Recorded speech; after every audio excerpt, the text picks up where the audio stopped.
بداية القناة.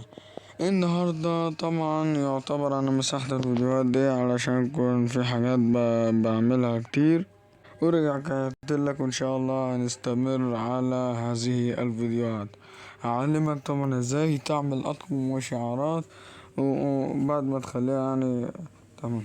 مثلا أنا عامل أطقم اهو، أنا عملت أطقم النادي الأهلي، هقولك ازاي صممته.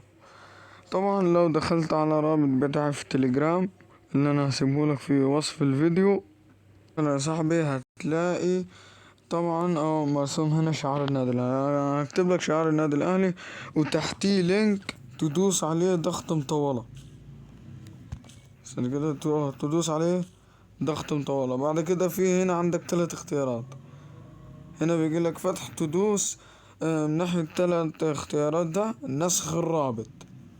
كده انت عملت نسخ الرابط في لوحة المفاتيح. بعد كده يا صاحبي ترجع للعبة، بعد كده تدوس لغاية ما تيجي لهنا.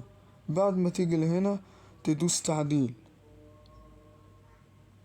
بعد ما تدوس تعديل هنا بيقول لك 3 خانات، عندك تغيير الشعار اهو، تغيير الشعار، وتدوس على اللينك اللي جنب الشعار ده من بداية لعبة فوتبول ليج اهو.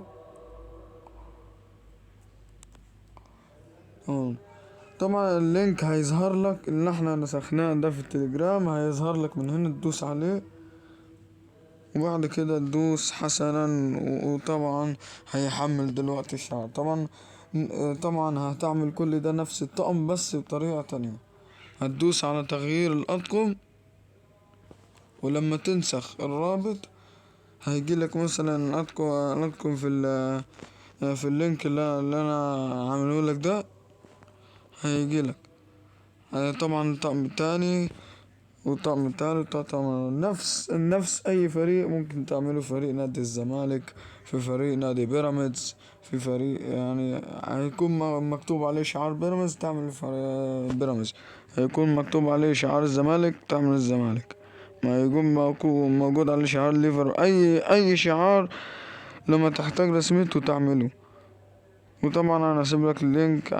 طبعا انا علمتك ازاي الطريقه اللي ازاي تعمل بيها اطقم وشعارات اي فريق في لعبه فوتبول ليج 2025. بس كده خلصت حلقتنا. لو تكون الحلقه عجبتكم ما تنساش تعمل لايك للفيديو واشتراك في القناه ليصلك كل جديد.